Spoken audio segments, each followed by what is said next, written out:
ಶ್ರೀಗುರುಭ್ಯೋ ನಮಃ. ಶಾಂತಾಕಾರಂ ಭುಜಗಶಯನಂ ಪದ್ಮನಾಭಂ ಸುರೇಶಂ ವಿಶ್ವಾಧಾರಂ ಗಗನಸದೃಶಂ ಮೇಘವರ್ಣಂ ಶುಭಾಂಗಂ ಲಕ್ಷ್ಮೀಕಾಂತಂ ಕಮಲನಯನಂ ಯೋಗಿಭಿರ್ಧ್ಯಾನಗಮ್ಯಂ ವಂದೇ ವಿಷ್ಣುಂ ಭವಭಯಹರಂ ಸರ್ವಲೋಕೈಕನಾಥಂ.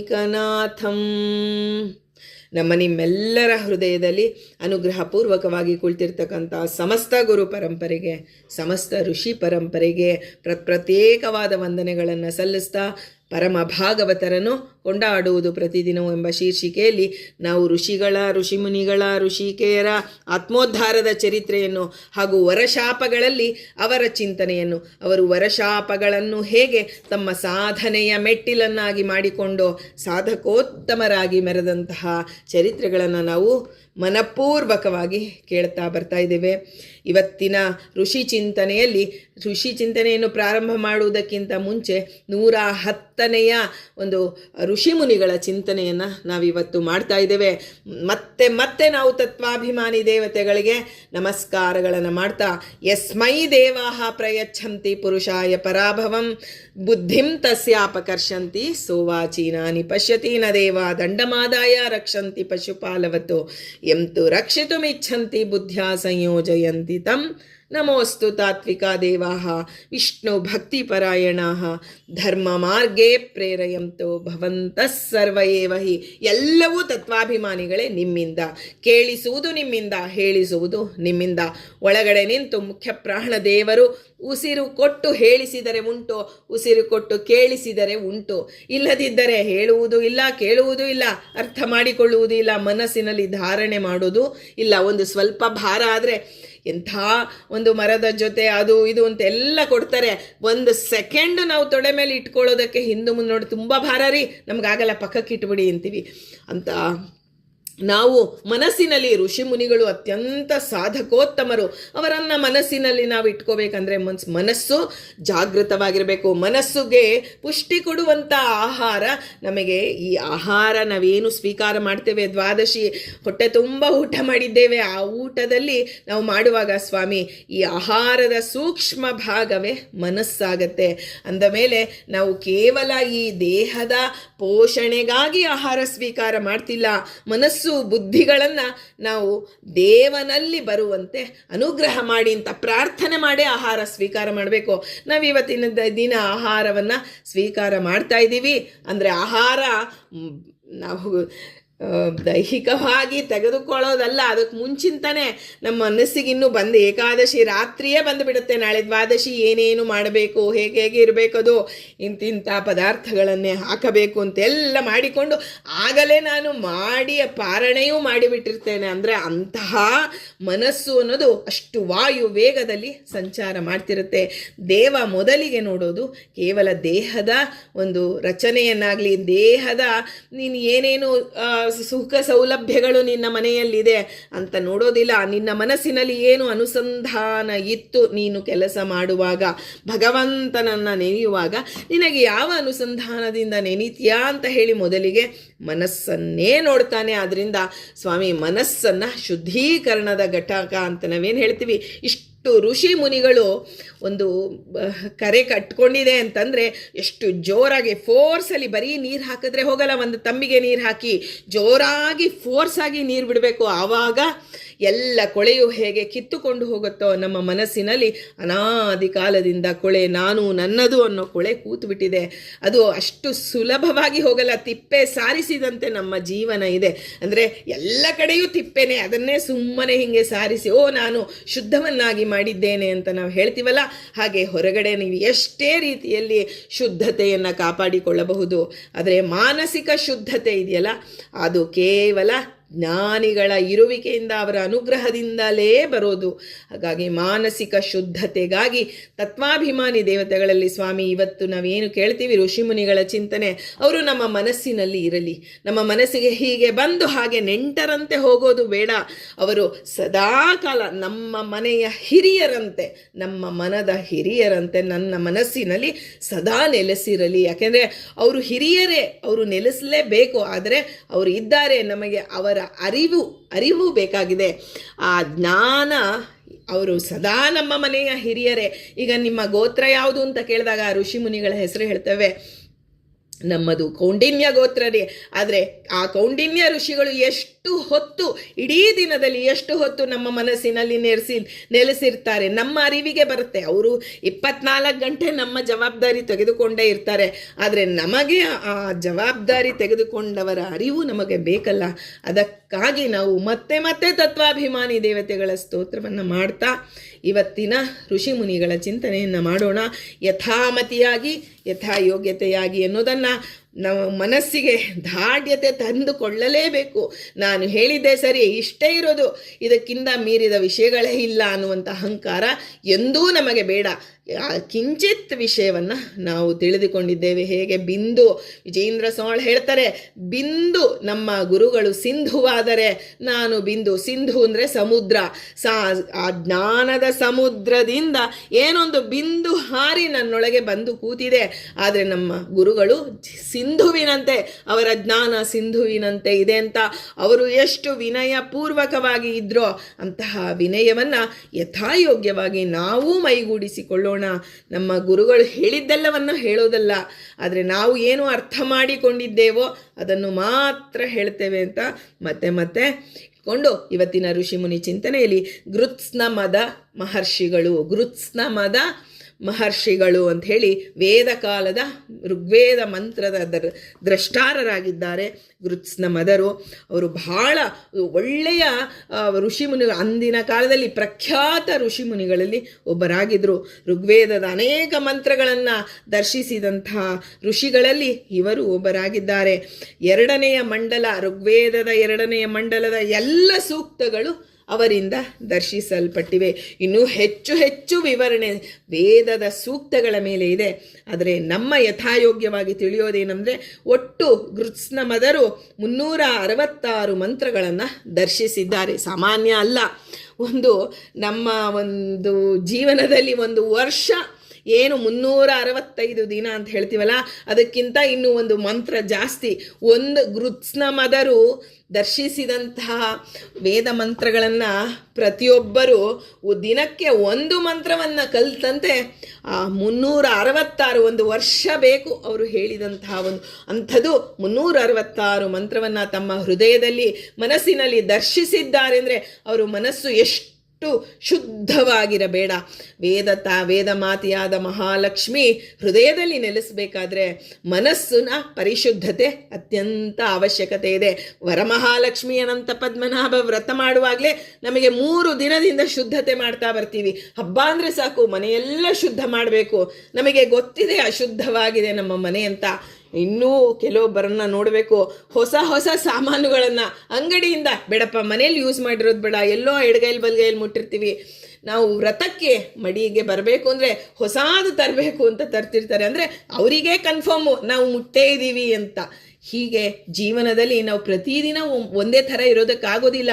ಗೃತ್ಸ್ನಮದರು ಮುಖ್ಯವಾಗಿ ಅವರನ್ನು ನೋಡಬೇಕು. 366 ವೇದ ಮಂತ್ರಗಳನ್ನು ದರ್ಶಿಸಿದಂತಹ ಮಹಾನುಭಾವರ ಮನಸ್ಸು ಎಷ್ಟು ಪರಿಶುದ್ಧವಾಗಿರಬೇಡ. ಅಲ್ಲಿ ಲಕ್ಷ್ಮೀನಾರಾಯಣರು ನೆಲೆಸಿದ್ದಾರೆ. ಇವತ್ತು ನಾವೇನಾದರೂ ವರಮಹಾಲಕ್ಷ್ಮಿ ಅನಂತ ವ್ರತ ಮಾಡುವಾಗ ಗೃತ್ಸ್ನಮದರನ್ನು ನೆನೆಸಿಕೊಳ್ಳಬೇಕು. ವೇದಾಭಿಮಾನಿಯಾದ ಮಹಾಲಕ್ಷ್ಮಿ ಅವರಲ್ಲಿ ವಿರಾಜಿಸ್ತಾ ಇದ್ದಾಳೆ. ನಾವು ಕಲಶದಲ್ಲಿ ಲಕ್ಷ್ಮೀದೇವಿಯನ್ನು ಆವಾಹನೆ ಮಾಡಿ ಪೂಜೆ ಮಾಡ್ತೇವೆ. ಆದರೆ ನಿಜವಾಗಿ ಅದು ಜಡದಲ್ಲಿ ಮಹಾಲಕ್ಷ್ಮೀ ದೇವಿಯ ಆವಾಹನೆ ಅಂತ ತಿಳಿಬೇಕು. ಆದರೆ ಇಲ್ಲಿ ಚೇತನರಲ್ಲಿ ಸದಾ ಮಹಾಲಕ್ಷ್ಮೀ ನಾರಾಯಣರು ಅಲ್ಲಿ ಅವರ ವೇದ ಮಂತ್ರಗಳು, ಆ ದರ್ಶಿಸಲ್ಪಟ್ಟ ವೇದ ಮಂತ್ರಗಳು ಸ್ಫುರಣೆಗೆ, ನಾನು ಅವತ್ತೇ ಹೇಳಿದೆ, ಸ್ಫುರಣೆ ನಮಗೆ ಇದ್ದಕ್ಕಿದ್ದಂತೆ ಒಳಗಡೆಯಿಂದ ಸ್ಫುರಣೆ ಬಂತಲ್ಲ. ಹೇಗೆ ವಾಯುಸ್ತುತಿ, ಅಲ್ಲಿ ರಾಯರ ಸ್ತೋತ್ರಕ್ಕೆ ಇದ್ದಕ್ಕಿದ್ದಂಗೆ ಕೂತು ಬರೆದದ್ದಲ್ಲ ಮಂತ್ರ.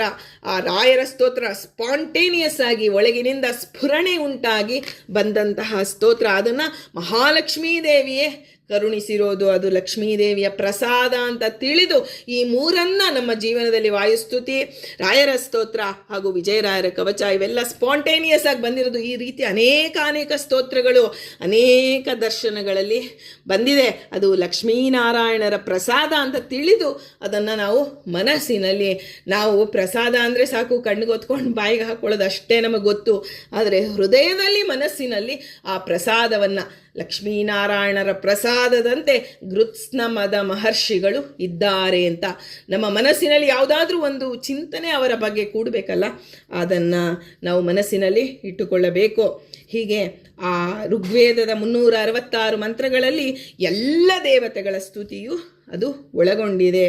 ಹಾಗಾಗಿ ಗೃತ್ಸ್ನಮದ ಅಂತಂದರೆ ಮೇಧಾವಿ ಆಗಿದ್ದರು, ಹೊಗಳಿಕೆಗೆ ಅರ್ಹರಾಗಿದ್ದರು. ಹೊಗಳಿಕೆ ಅಂದರೆ ನಮಗೆ ಇಷ್ಟ ಬಂದ ರೀತಿಯಲ್ಲಿ ಏನೋ ನಮಗೆ ಕೆಲಸವಾಗಬೇಕು, ಆ ಕೆಲಸವಾಗಬೇಕು ಅಂತ ತಿಳಿದು ಅವರನ್ನು ಹೊಗಳ್ತೇವಲ್ಲ, ಅದನ್ನು ಹೊಗಳಿಕೆ ಅಂತ ಅನ್ನೋದಿಲ್ಲ, ಗಾಥಾಸ್ತುತಿಯಾಗಿರಬೇಕು. ಕೃಷ್ಣಾವಧೂತರು ಹೇಳ್ತಾರೆ, ರಾಯರನ್ನು ನಾನು ಸ್ತೋತ್ರ ಮಾಡ್ತೇನೆ, ಎಲ್ಲರೂ ಮಾಡ್ತಾರೆ ರೀ, ಕೋ ವಿಶೇಷ, ನೀವೇನು ಮಾಡ್ತೀರಾ, ನಿಮ್ಮ ಸ್ತೋತ್ರದಲ್ಲಿ ಏನು ವಿಶೇಷ ಇದೆ ಅಂತ ಕೇಳಿದಾಗ ಅವ್ರು ಹೇಳ್ತಾರೆ, ನನ್ನದು ಗಾಥಾಸ್ತುತಿ.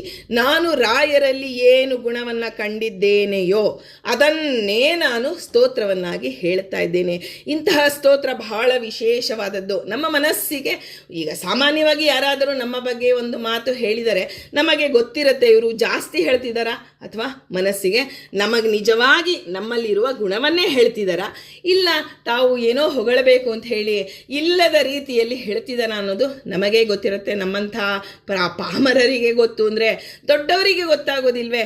ಹಾಗೆ ರಾಯರ ಸ್ತೋತ್ರವನ್ನು ಕೃಷ್ಣಾವಧೂತರು ಗಾಥಾಸ್ತುತಿ ಅಂತ ಕರೆದಿದ್ದಾರೆ. ಹಾಗೆ ಆ ಒಂದು ಗೃತ್ಸ್ನಮದರಿಗೆ ಮೇಧಾವಿಗಳೂ ಆಗಿದ್ದರು, ಹೊಗಳಿಕೆಗೆ ಅರ್ಹರು ಆಗಿದ್ದರು. ಅದಕ್ಕೆ ಅವರಿಗೆ ಗೃತ್ಸ್ನಮದ ಅನ್ನೋ ಹೆಸರು ಅತ್ಯಂತ ಅನ್ವರ್ಥಕವಾಗಿತ್ತು ಅಂತ ಹೇಳ್ತಾರೆ. ಗೃತ್ಸ್ನಮದರ ತಂದೆ ಶುನಹೋತ್ರಗಳೆಂಬ ಋಷಿಗಳು.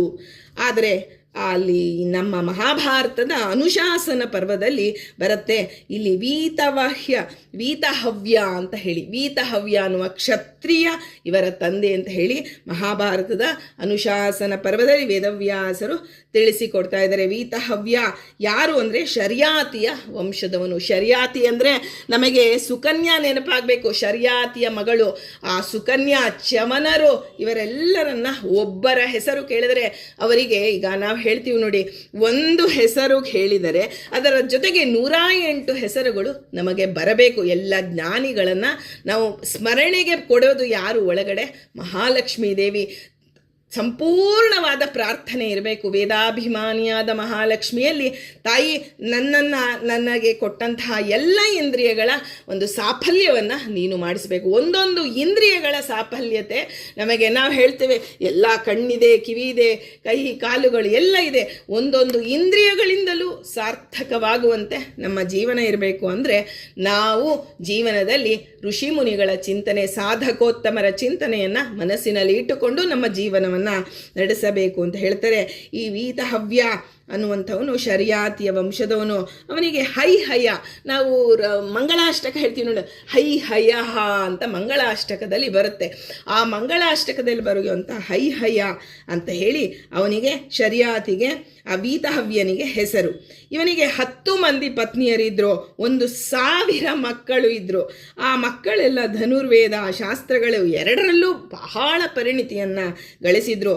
ಒಮ್ಮೆ ಇವರೆಲ್ಲರೂ ಕಾಶಿ, ಇವತ್ತಿನ ವಾರಣಾಸಿ ಏನಿದೆ, ಆ ವಾರಣಾಸಿಯ ರಾಜ ಹರ್ಯಶ್ವ ಅಂತ ಹೇಳಿ ಇದ್ದ, ಅವನ ಮೇಲೆ ಯುದ್ಧಕ್ಕೆ ಹೋಗ್ತಾರೆ. ಹರ್ಯಶ್ವನನ್ನು ಸಂಹಾರ ಮಾಡಿ ಹಿಂತಿರುಗಿ ಬಂದು ಬಿಡ್ತಾರೆ. ಆಮೇಲೆ ಹರ್ಯಶ್ವನ ಪುತ್ರ ಯಾರು? ಸುದೇವ ಅಂತ ಇರ್ತಾನೆ. ಅವನನ್ನು ಯುದ್ಧದಲ್ಲಿ ಇನ್ನೊಮ್ಮೆ ಯುದ್ಧ ಮಾಡಿ 2 ಬಾರಿ ಯುದ್ಧ ಮಾಡಿ ವಾರಣಾಸಿಯನ್ನು ಅವರಿಂದ ಕಿತ್ತುಕೊಳ್ತಾರೆ. ಅಂದರೆ ಹೀಗೆ ಯುದ್ಧದಲ್ಲಿ ಇಬ್ಬರನ್ನು ಸಂಹರಿಸಿ ಬಿಡ್ತಾರೆ.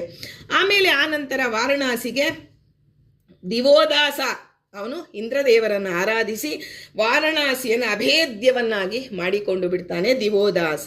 ಇವರೆಲ್ಲರ ಬಗ್ಗೆ ನಾವು ಹಿಂದೆ ಕೇಳಿದ್ದೀವಿ, ನಾವು ಅದನ್ನು ಮೆಲುಕು ಹಾಕಬೇಕಷ್ಟೇ. ಹೀಗೆ ಅವನನ್ನು ಹೈಹಯ ಕುಮಾರರು, ಅದೇ ಹೈಹಯ ಯಾರು? ಶರ್ಯಾತಿಯ ಆ ವಂಶದವರು ಇದ್ದಾರಲ್ಲ, ಹೈಹಯ, ಅವನ ಆ ಮಕ್ಕಳೆಲ್ಲ ಹೋಗಿ ಅವನನ್ನು ಮುತ್ತುತ್ತಾರೆ. ಹೈಹಯ ಕುಮಾರರು ಮತ್ತೆ ಇವನನ್ನು, ಯಾರು? ದಿವೋದಾಸನನ್ನು ವಾರಣಾಸಿಯನ್ನು ಯಾರು ಅಭೇದ್ಯವನ್ನಾಗಿ ಮಾಡಿಕೊಂಡಿದ್ನೋ ಅವನನ್ನು 100 ದಿನಗಳ ಕಾಲ ಯುದ್ಧ ಮಾಡಿ ಅವನ ಭಂಡಾರ ಎಲ್ಲ ಬರಿದಾಗುವಂತೆ ಮಾಡಿ ಅವನನ್ನು ಸೋಲಿಸ್ತಾರೆ.